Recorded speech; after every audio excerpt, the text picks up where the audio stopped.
that easy. You often lack context. The wording might be ambiguous. There's little or no connection between papers, and they're hard to find. This book contains concise summaries of important database systems concepts and can serve as a guide for those who'd like to dig in deeper, or as a cheat sheet for those already familiar with these concepts. Not everyone wants to become a database developer, but this book will help people who build software that uses database systems, software developers, reliability engineers, architects, and engineering managers. If your company depends on any infrastructure component, be it a database, a messaging queue, a container platform, or a task scheduler, you have to read the project change logs and mailing lists to stay in touch with the community and be up to date with the most recent happenings in the project. Understanding terminology and knowing what's inside will enable you to yield more information from these sources and use your tools more productively to troubleshoot, identify, and avoid potential risks and bottlenecks. Having an overview and a general understanding of how database systems work will help in case something goes wrong.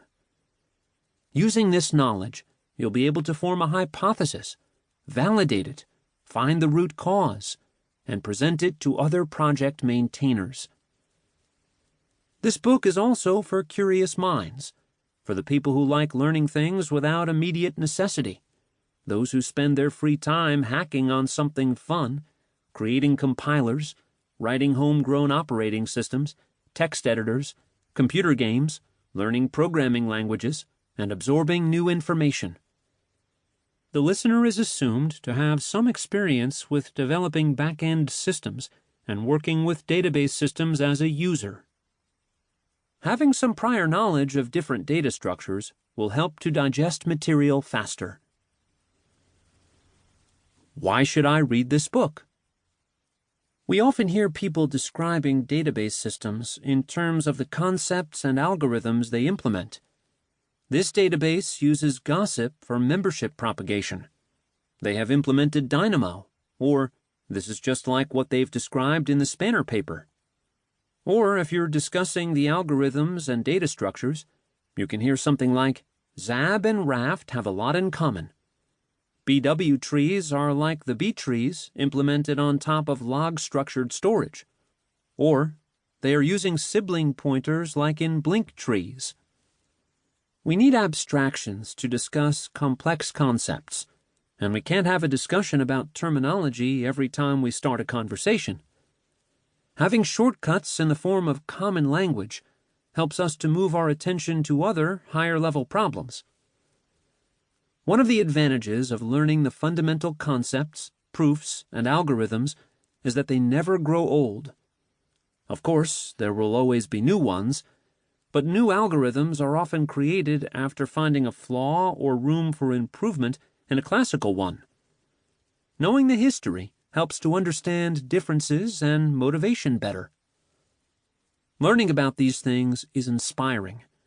You see a variety of algorithms, see how our industry was solving one problem after the other, and get to appreciate that work. At the same time, learning is rewarding.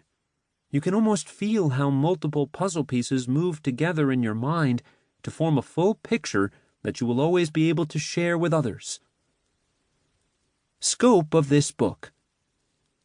This is neither a book about relational database management systems nor about NoSQL ones, but about the algorithms and concepts used in all kinds of database systems, with a focus on storage engine and the components responsible for distribution. Some concepts, such as query planning, query optimization, scheduling, the relational model, and a few others, are already covered in several great textbooks on database systems.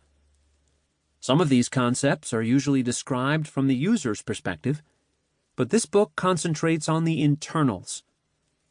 You can find some pointers to useful literature in the Part 2 conclusion and in the chapter summaries.